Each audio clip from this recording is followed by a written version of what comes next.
Please stand for the pledge. Put your right hand over your heart.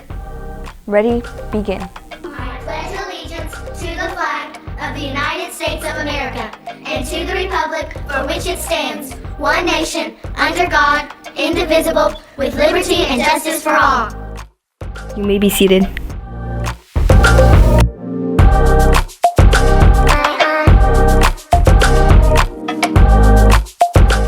Good morning and happy Friday. We have 7 more Fridays to be able to celebrate together in your 23-24 school year. There is lots of information because things are going to be busy and it's going to lots of events happening. So let's get right to it. These are the announcements for TK through 5th grade first.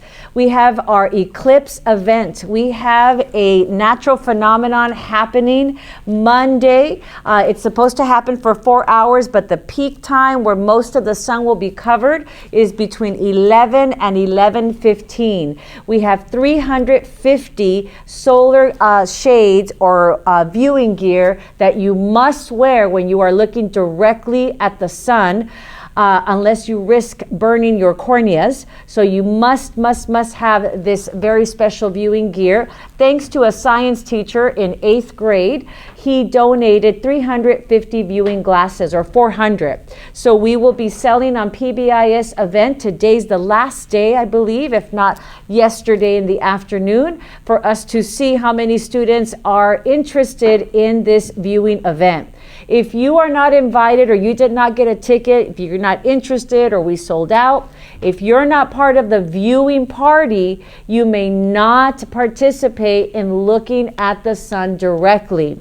Now, you might think it's silly, it's funny, or it's a dare, but they're not my eyes, they are yours. So please note that it's never a good idea to look directly at the sun. And a partial eclipse is definitely just as dangerous because enough of the sun is showing that could really damage your eyesight. It is not a game, and again, you won't be hurting me when you do it. You could potentially be hurting your own eyesight. So the viewing party will be on the elementary side of the campus under the solar panels, and we will have some refreshments, some music, some activities, and of course you will be watching a natural phenomenon, something that is not expected to happen again for another 45 years. By then Dr. Salas won't be here, so we never know if this can be the last time to watch this.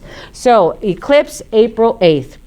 Also wanted to let you know that next week for grades 3rd, 4th, and 5th, we are having a Let's Get Ready for the CASP Test Spirit Week.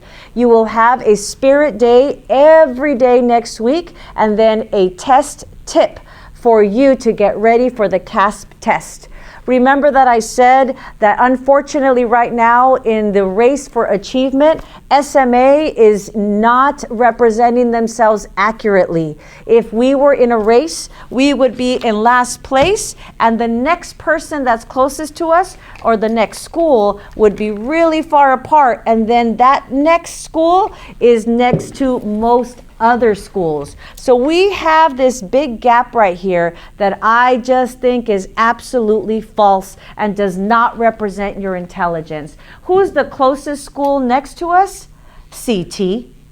So there is no way that kids at CT are smarter than kids at SMA. That's impossible. So make sure that you try your best so we can get out of last place and go right where everyone else is, or even better, to be ahead. So that is happening next week. You will have your Spirit Week. Some of my audience members are making some sounds right now.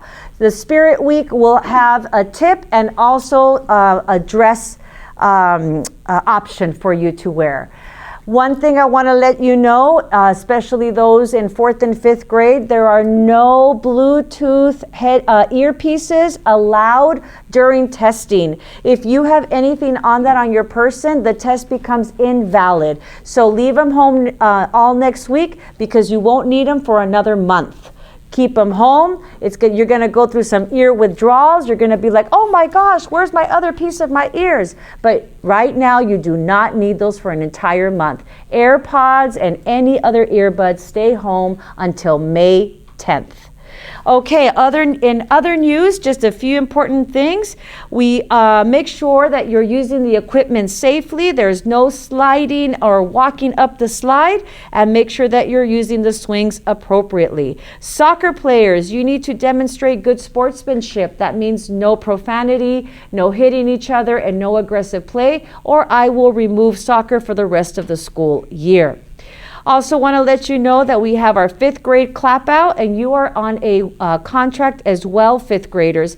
That means that if you are not following the rules in these last few weeks of school, you're not going to be part of the fun, which is your last week of elementary school, and that is for 5th graders. Also, just want to let you know, 5th grade dual immersion, oh my goodness, people don't know this. I was celebrating just how much harder it is for you and how much more you're expressing and showing your intelligence. Dual immersion students have to take the same test that you're taking in both languages. They take it in English and they take it in Spanish. That's right. Math, ELA, and science need to be done in both English and Spanish if you are a dual immersion student. So my hat's off to you, bilingual scholars. You're going to do amazing, and you already are doing something that most students do not do in their elementary and middle school career. Okay, that's it for this wonderful Friday. We'll see you April 8th on Eclipse Day. Bye-bye.